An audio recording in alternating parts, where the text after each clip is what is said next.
السلام عليكم.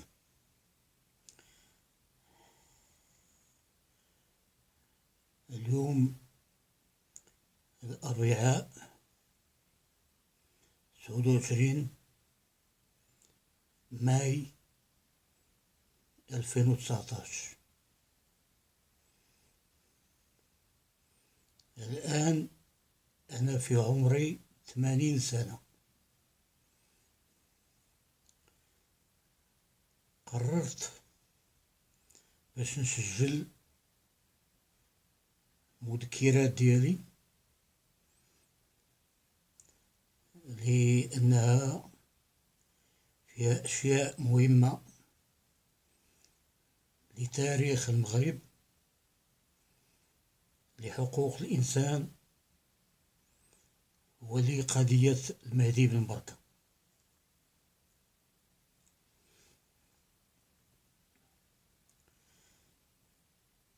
Je me présente. Ahmed Boukhari, marocain, né en 1939 à Safi, fils de Abdelkader Ben Mohamed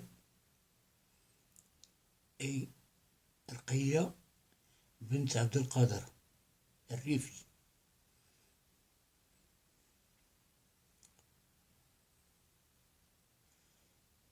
Je suis né à Safi en 1939.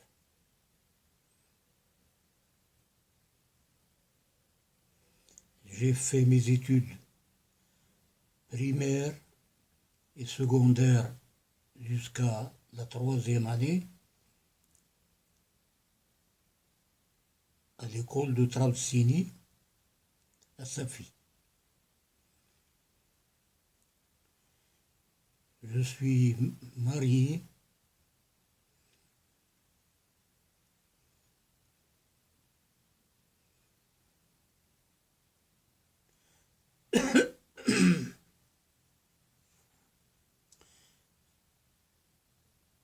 à Rita Ben Sgher et père de 5 enfants, dont 3 d'un précédent mariage. J'ai épousé Hajja Rita Ben Sgher le 26 décembre 1964 à Casablanca.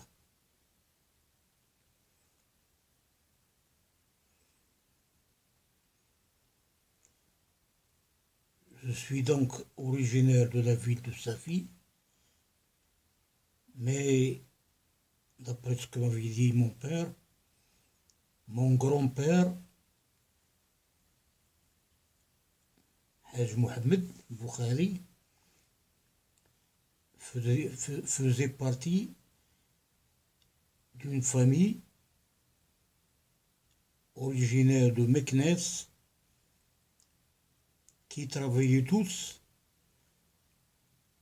dans l'armée de Moulay Ismaïl, de père en fils. Vers la fin du siècle dernier, vers 1895, mon grand-père avait eu un problème à Meknès et a été obligé de se déplacer en famille à la ville de Safi.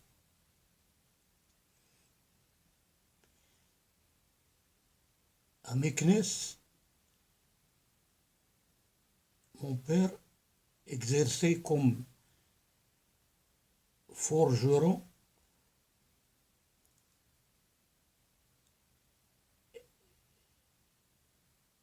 avec tous ses enfants.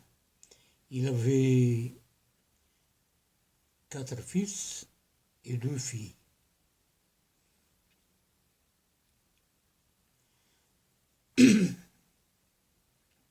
À leur arrivée à Safi,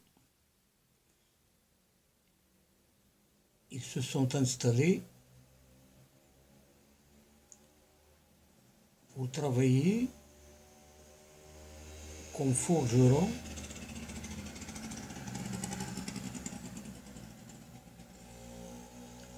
un métier avec qui ils gagnaient largement leur vie. Mon père était le dernier, le petit frère de ses frères.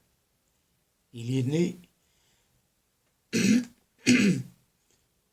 vers 1885 à Meknès, c'est le dernier. Arrivé à sa fille, il se rappelait quand il était très jeune, il allait à la Onsid pour apprendre le Coran. Il se rappelait très bien de l'oued al-Hamla. Le c'est l'oued qui traversait toute la ville à partir de Bab Shaba.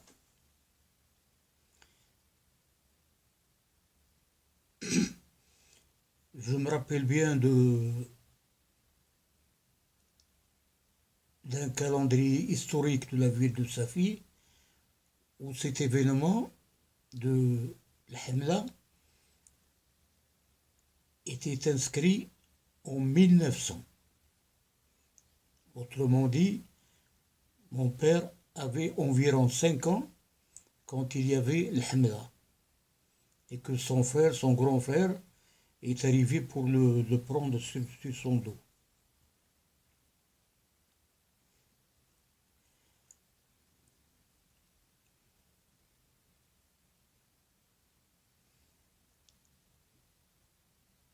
Mes oncles étaient tous, pratiquaient tous presque le même métier, c'est-à-dire la métallurgie, la forge, et parmi les 4 frères de mon père, il y avait Ahmed qui était tourneur.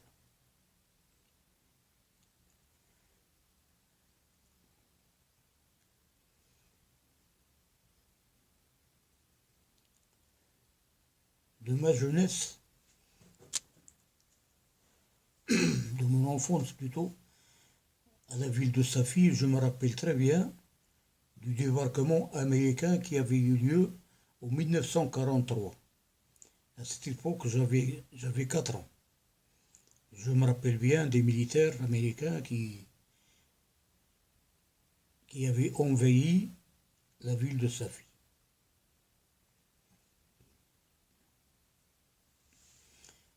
La ville de Safi était une région militaire où il y avait une caserne. Et partout où il y a une caserne, normalement, il y avait ce qu'on appelle les bordels. Les bordels. C'est un quartier réservé pour la prostitution et la débauche.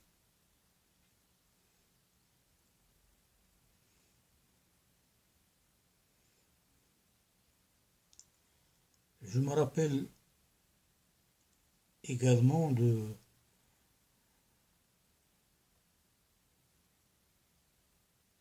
des événements concernant l'histoire du Maroc. C'était en 1953 et 54. C'était le 20 août 1953 et le 20 août 1954.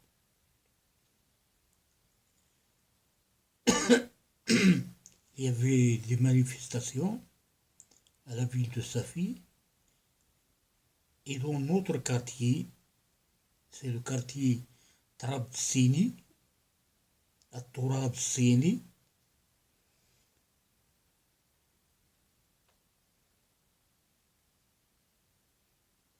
où il y avait des Européens qui habitaient dans ce quartier, surtout des Portugais, quelques Espagnols et deux ou trois couples français.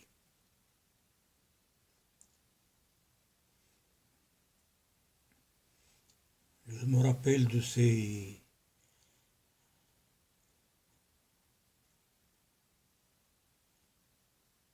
manifestations où pour nous, à l'époque, j'avais 14-15 ans.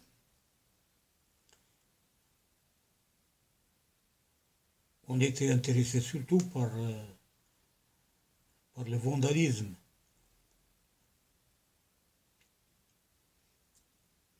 On avait attaqué une épicerie qui vendait de l'alcool, et on l'avait dévalisé. Je me rappelle bien de ces événements. Je me rappelle également de l'intervention des militaires sénégalais qui avaient tiré sur la foule. Et je me rappelle très bien qu'il y avait des morts ou des blessés graves à ma gauche et à ma droite.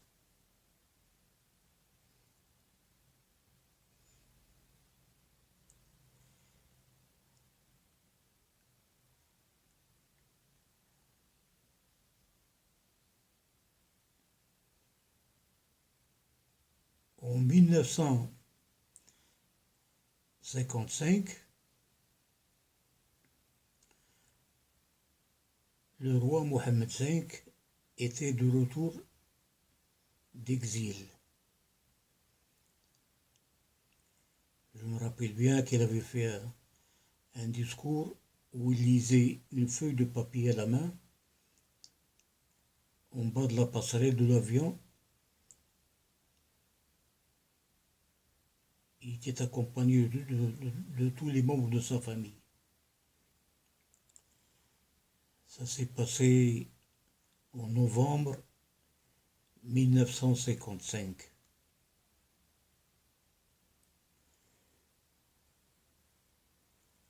En 1956,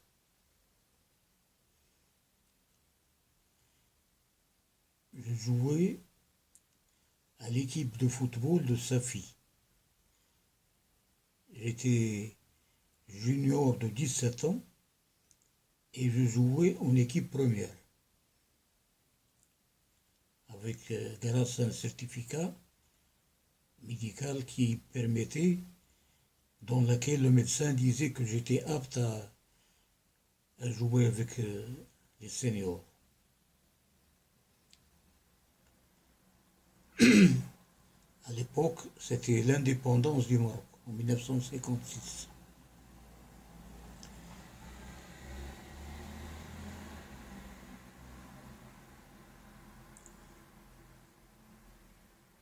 En janvier 1957,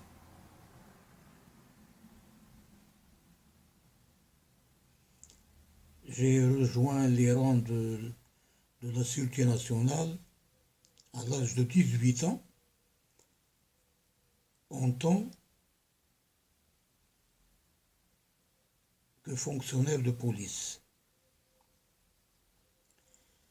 Après une légère formation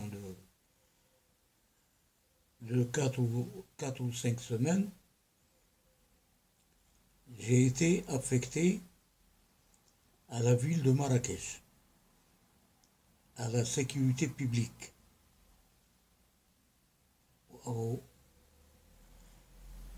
4e arrondissement de Arsat el-Ma'ash, à Marrakech.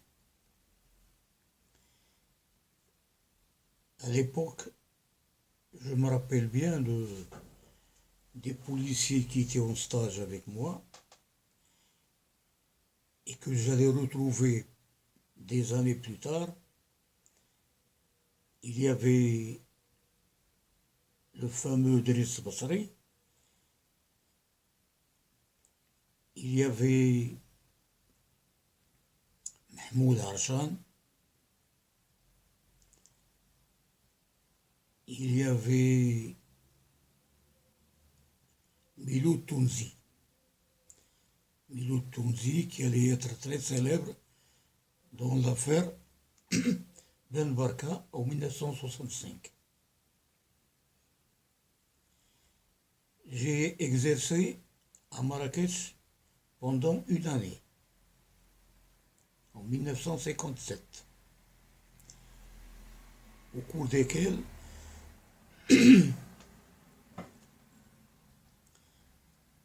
j'ai assisté à des événements très graves.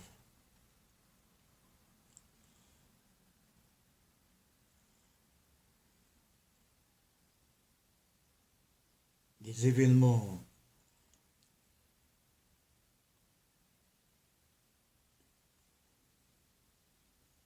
qui étaient causés par des policiers du 7e arrondissement de Casablanca, la police politique, qui s'était déplacée en groupe à Marrakech pour effectuer quelques missions. Ces missions consistaient à liquider physiquement plusieurs dirigeants du parti, le PDI, le Parti démocrate indépendant, qui était en concurrence avec le parti de l'Istiqlal. Le parti de l'Istiqlal à l'époque était presque unique. Car il dominait la scène, il occupait la scène à 90%, la scène politique.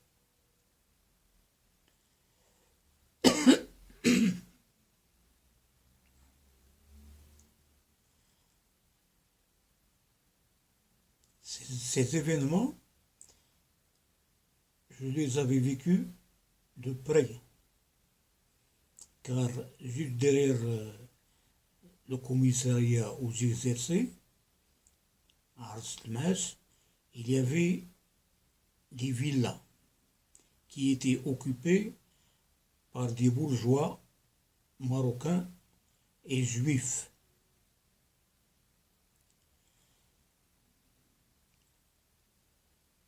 Les villas occupées par les Marocains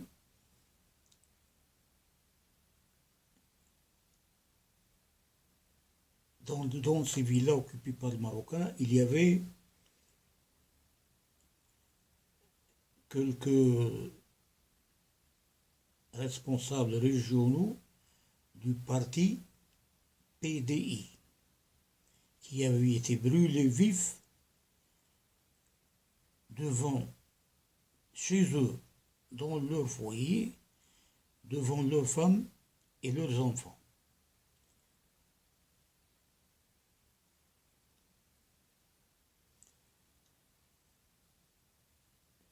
Ces événements sont restés gravés dans ma mémoire,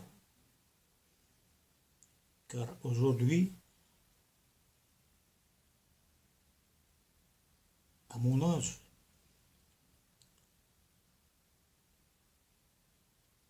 « 80 ans, je me rappelle encore de ces événements comme si c'était hier.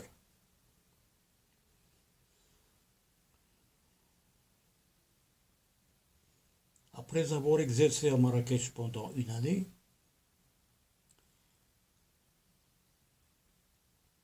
au cours de laquelle cette année, je m'entraînais avec le Kawkab de Marrakech, l'équipe de football, et je jouais à Safi.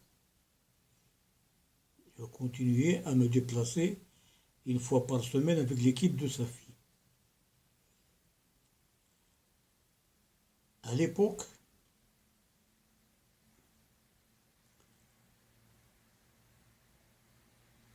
la sécurité nationale était en train d'organiser, était en train de constituer une équipe de football à Casablanca. Et les responsables de cette équipe avaient décidé de faire des enquêtes dans toutes les cités régionales du pays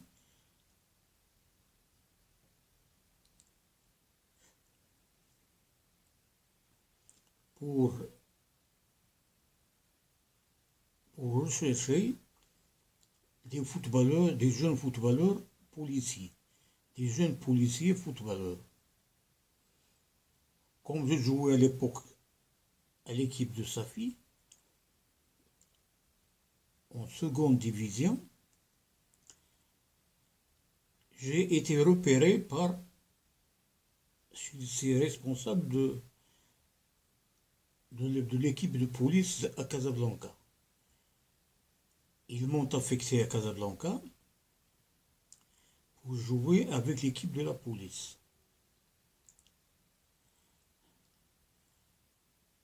Arrivé à Casablanca, en 1959, en janvier 1959, j'ai été muté, j'ai été plutôt affecté au 7e arrondissement de police, c'est-à-dire la police politique. Cette même police qui avait effectué des assassinats à Marrakech en 1957.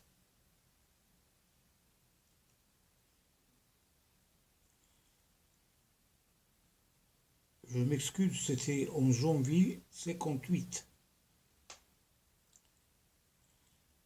Quand je suis arrivé à Casablanca, c'était en janvier 58 et non pas 59.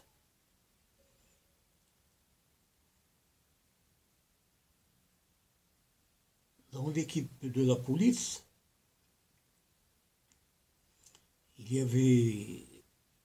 l'équipe était dirigée par Si Hassan Safrioui, qui était à l'époque commissaire central à Casablanca, et par Si Ali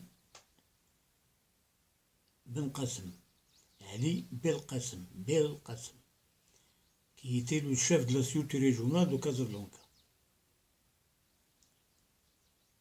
Dans cette équipe de police, il y avait plusieurs joueurs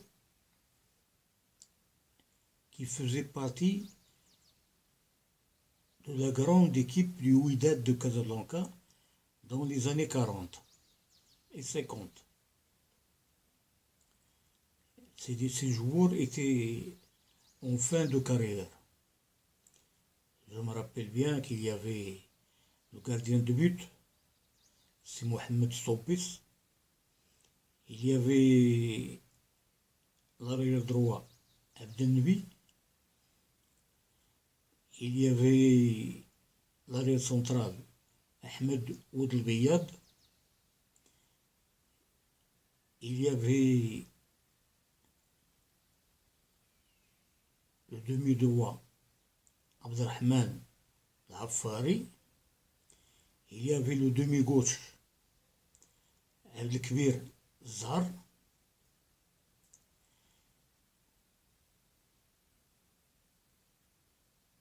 Il y avait Abdeslam Ben Aïda à l'attaque.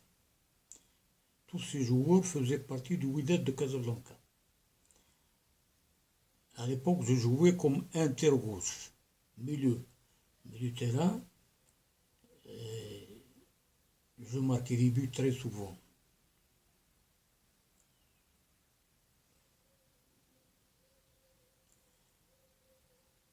Dans le 7e arrondissement où j'ai été affecté, je faisais un travail de bureau.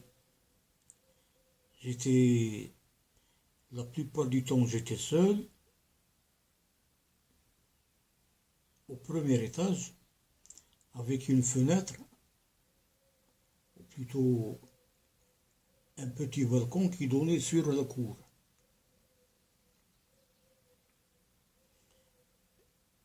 Je passais la plupart de mon temps à regarder ce qui se passe dans la cour.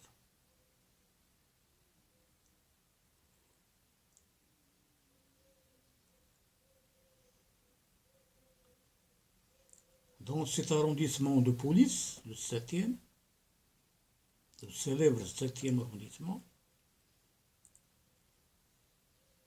il y avait le patron de l'arrondissement qui était Hussein Srer, un commissaire de police, qui était 2 ans avant, qui était simple plombier au marché de la rue d'Agadir.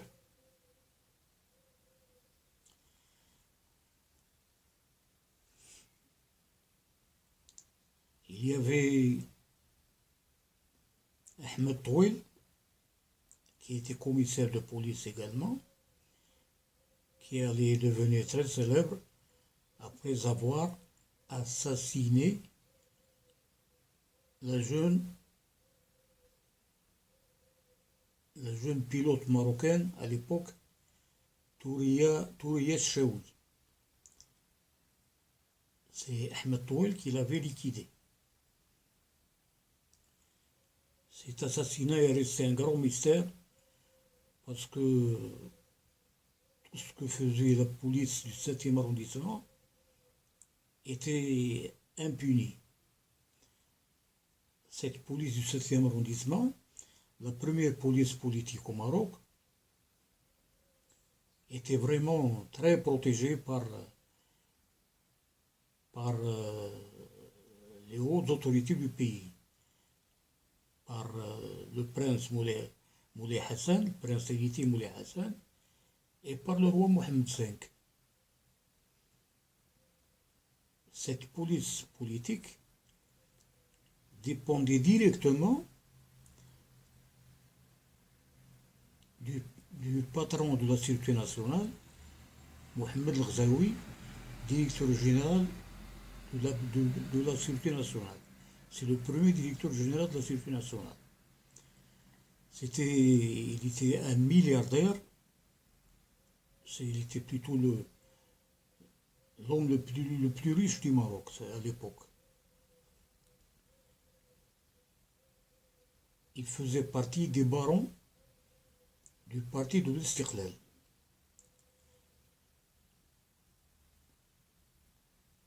À ce titre, il avait financé en grande partie les activités du parti de Ali al-Fassi.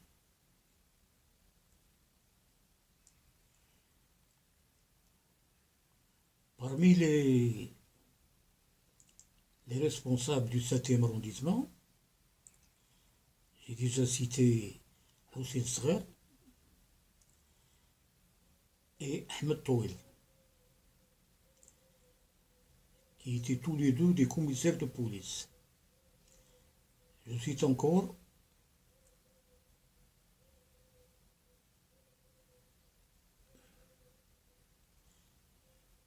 quelques-uns dont le nom, il y avait Mehdi Namoussi, il y avait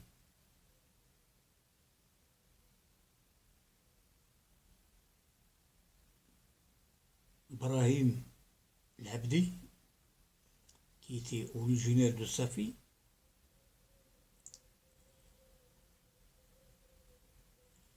et il y avait à peu près une trentaine de policiers de différents grades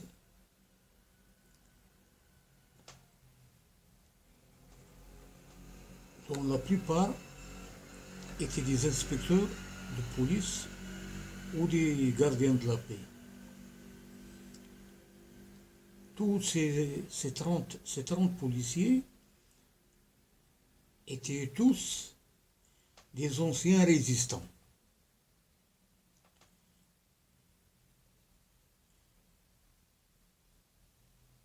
Ils avaient été recrutés à la DGSN au mois de mai-juin 1956 pour former cette première police politique du pays. On les avait choisis pour en faire des liquidateurs des anciens résistants qui ne voulaient pas s'aligner sur la politique du pays.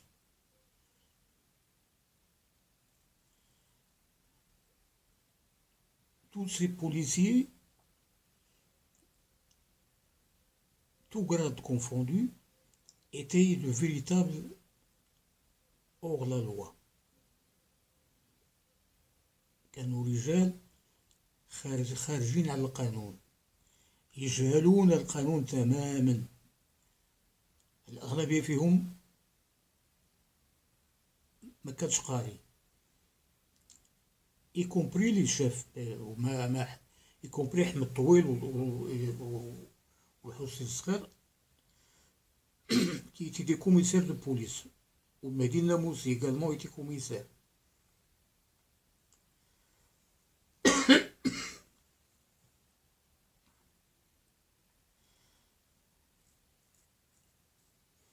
Dans ce bureau où j'exerçais, je faisais le secrétariat du 7e arrondissement. Il y avait un registre permanencier qui était toujours blanc. Il n'y avait rien d'écrit. Et il y avait très peu de dossiers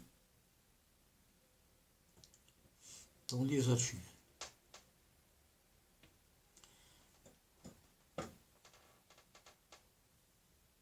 Ces policiers du 7e arrondissement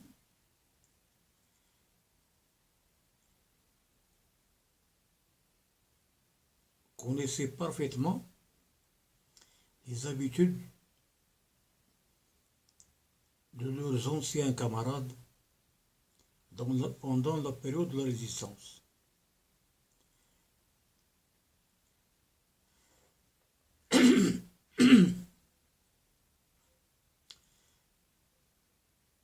Alors, ils étaient en permanence à la recherche, à la traque, la grande traque des anciens résistants qui ne voulaient pas s'aligner. Et comme ils connaissaient leurs habitudes, ils savaient également où ils étaient planqués. Parce que pendant les 2 années de la résistance, en 54-55, ces résistants étaient planqués quelque part, soit chez des maîtresses, soit dans des pioles quelque part à la ville de Casablanca et ailleurs, dans d'autres villes du Maroc. Et surtout Casablanca.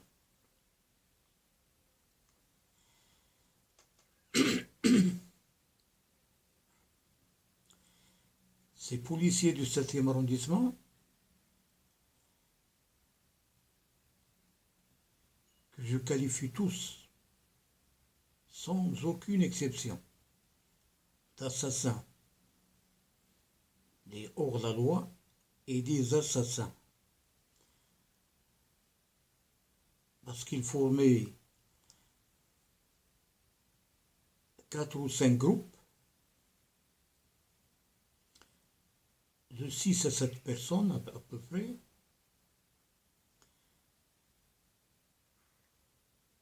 et avaient tous les moyens nécessaires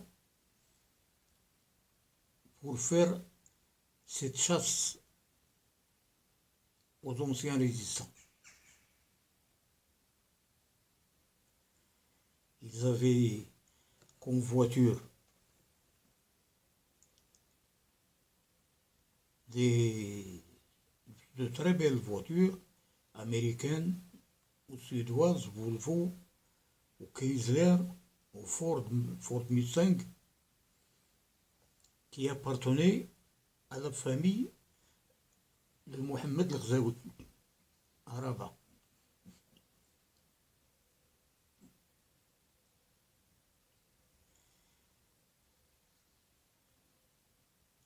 Il m'est arrivé très souvent à l'époque de regarder par le balcon ce qui se passe en bas, à la cour. Et je voyais très souvent de grosses voitures américaines qui entraient avec 5, 6, 7 policiers à l'intérieur et une ou deux personnes dans le coffre de la voiture. Ils descendaient, ils ouvraient le coffre et ils sortaient les personnes qui étaient à l'intérieur, qui avaient les mains avec les menottes derrière le dos et qui avaient des capuchons sur la tête.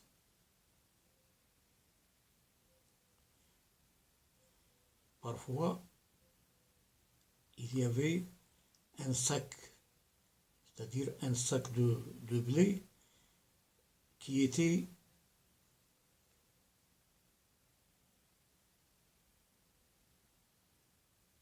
mis sur la tête et tout le corps. Il descendait ces personnes-là et il les mettait en garde à vue. Au 7e arrondissement, il y avait des geôles avec des policiers, des geôliers. Il confiait ces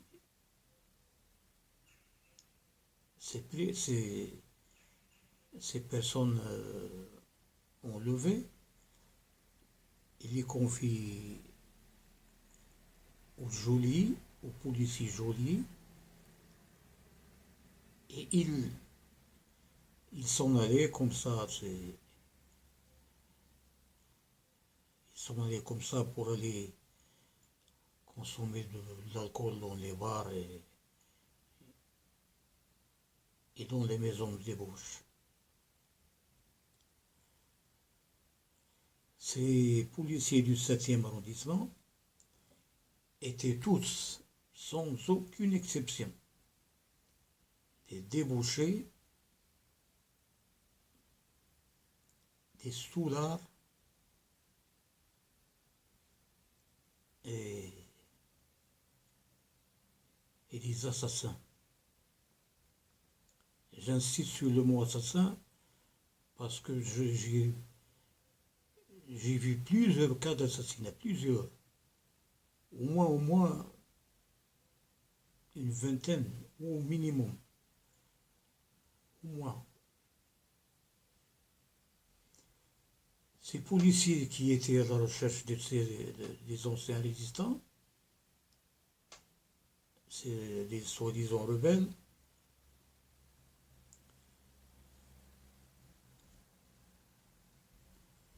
travaillaient surtout pour leur compte. C'était la période 1956-60. C'est la période des règlements de compte, des enlèvements, des disparitions, des assassinats, presque tous les jours.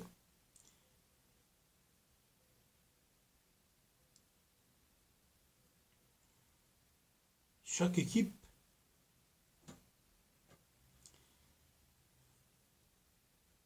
avait à sa disposition une voiture américaine ou suédoise, Volvo, et ils se déplaçaient constamment.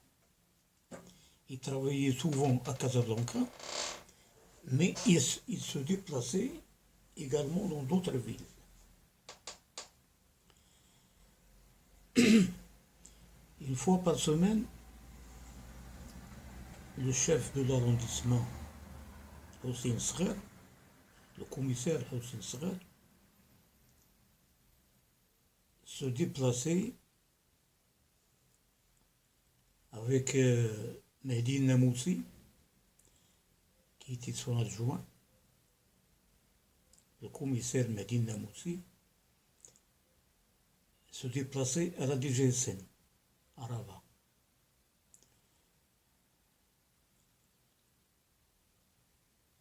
Hossein Sghar était également, et Namoussi également, faisait partie des dirigeants de l'équipe de football de Casablanca, l'ASPC, Association sportive de la police de Casablanca, qui était entraîné à l'époque par le père Gigou. Père Gigou, c'est Belhassan, Haj Belhassan,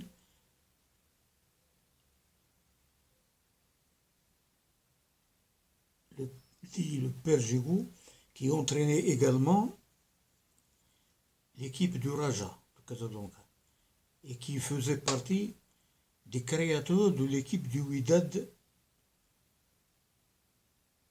vers la fin des années 30.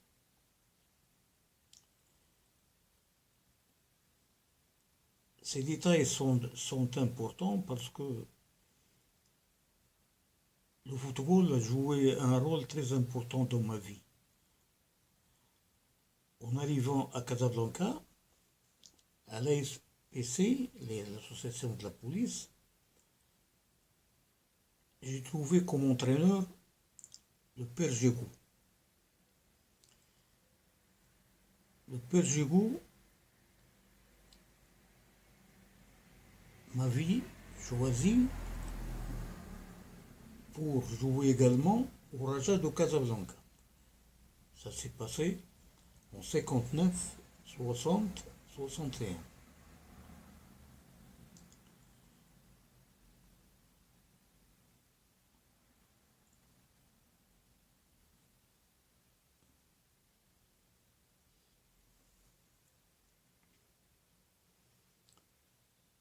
Il m'est arrivé plusieurs fois d'accompagner à Rabat le commissaire Hossein Sghar et le commissaire Mehdi Namoussi.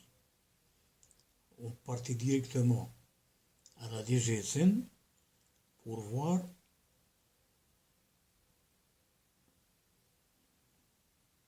le grand patron de la sécurité nationale, Mohamed Ghzaoui. Ou bien on allait directement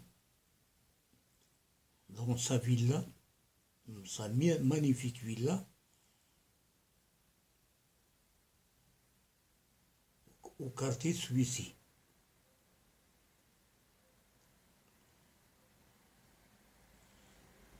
À la DGSN, l'homme fort de l'époque était Driss Hassar, un commissaire de police principal originaire de la ville de Salé, qui exerçait la fonction de directeur de cabinet de Mohamed Ghzaoui.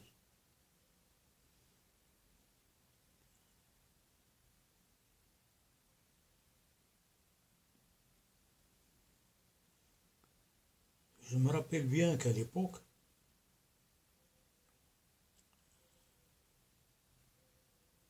quand j'étais encore jeune, j'avais à peine 20 ans, en 59. Je me rappelle bien de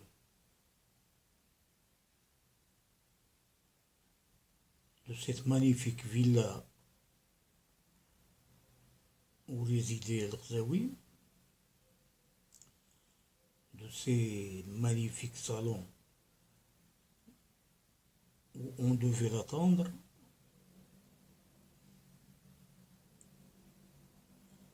C'était une sorte de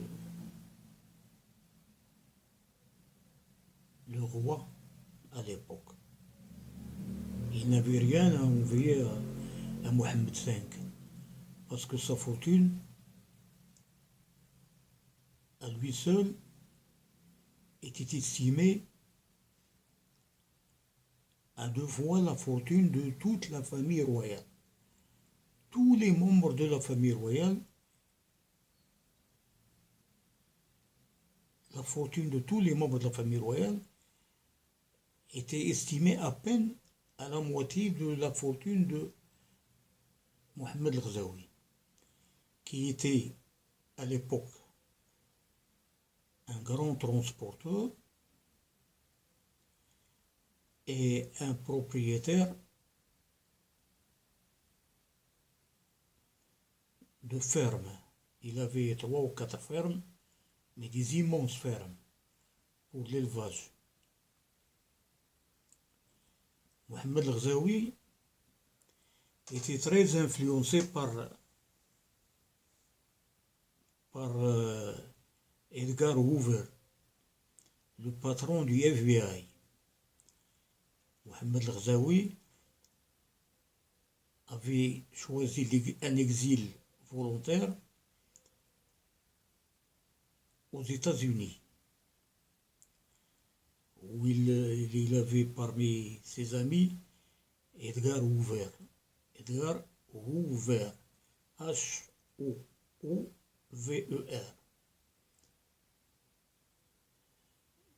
Edgar Hoover était le patron du FBI. C'est lui qui avait créé le FBI et c'est lui qui en était le patron pendant de très très longues années.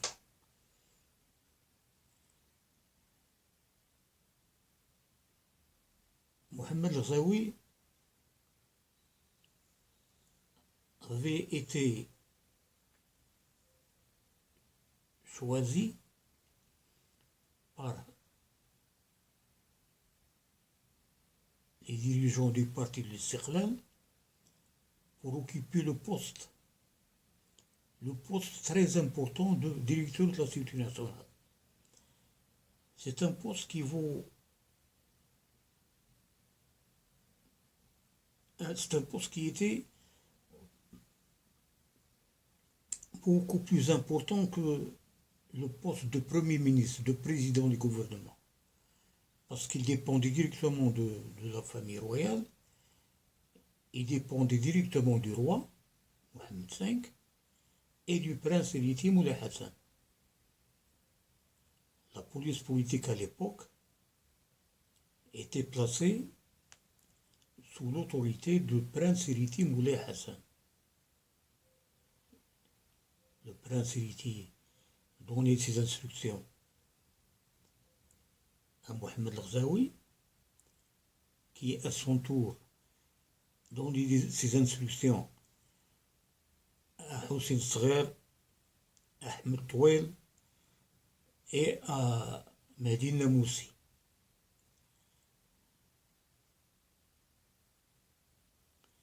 Les missions secrètes dont ils étaient toujours chargés, c'était de liquider et d'assassiner des gens.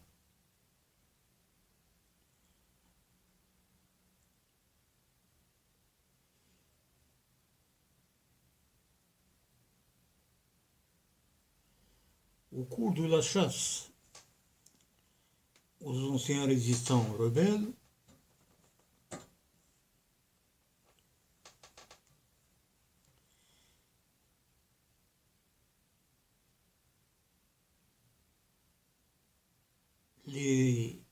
les policiers hors la loi étaient sans pitié.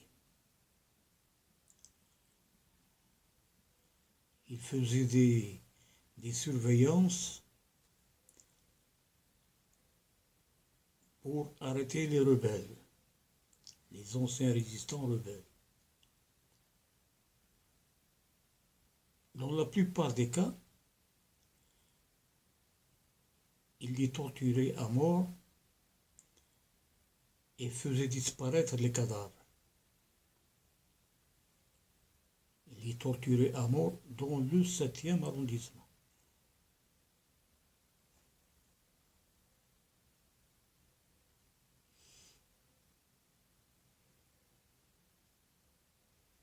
Tous les crimes commis à l'époque sont restés impunis.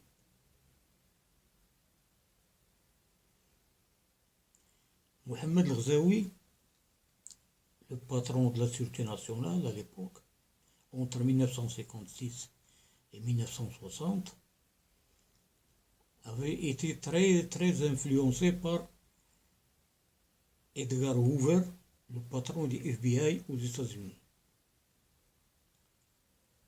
Lorsqu'il avait accepté le poste de directeur de la Sûreté nationale,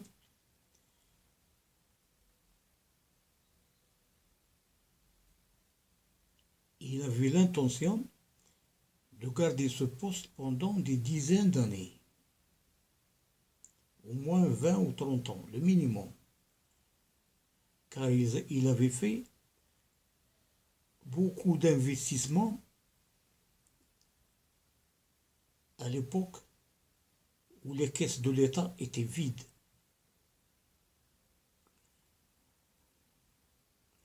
On le désignait à la tête de la Sûreté nationale,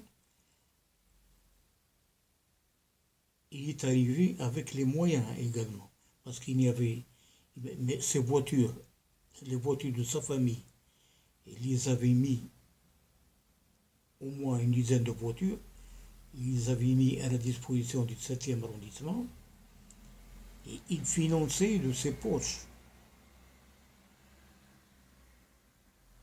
la Sûreté nationale, toute la Sûreté nationale. Il recrutait des policiers par milliers, les formait et les affectait dans les sûretés régionales du pays.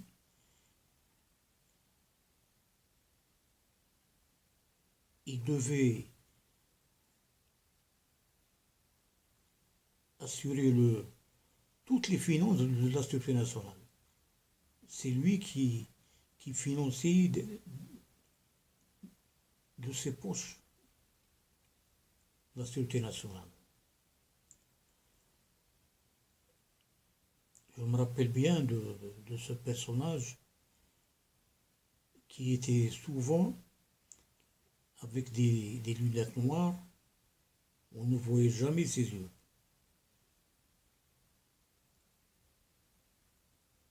C'était un bourgeois et tout le monde lui baisait la main, comme on le faisait pour le roi.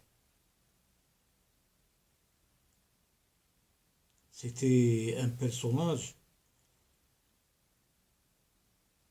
qui traitait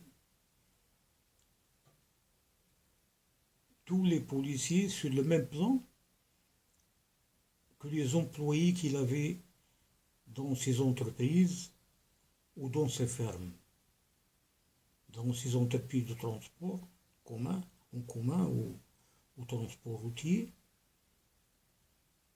et dans ses fermes. Tout le monde lui baisait les mains.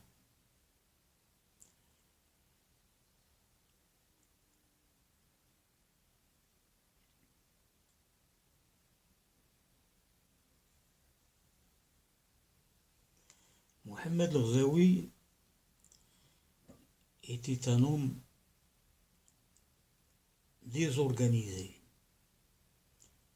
parce qu'il avait dans ses bureaux à la DGSN plusieurs dossiers concernant ses sociétés de transport, ses fermes, ses entreprises routières, de transport en commun, de transport routier. Il était un multimilliardaire à l'époque qui accordait très peu de temps à l'organisation. Ce détail est très important parce que je vais en parler par la suite.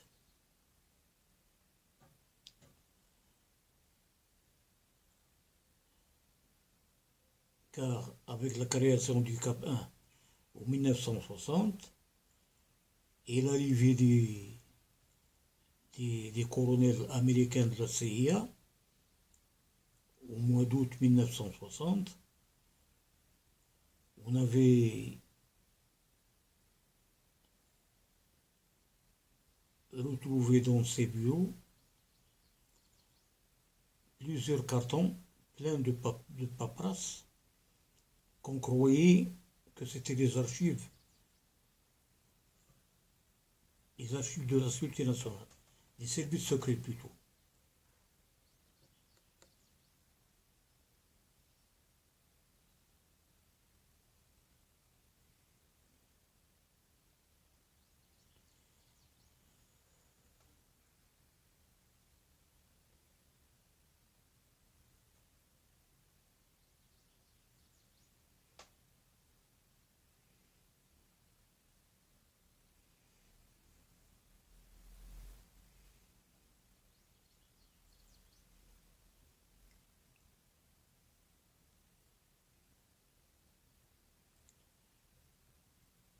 Je pense que ça fait à peu près 1 heure que je suis en train d'enregistrer. Je pense que je dois faire une petite pause. J'arrête pour le moment.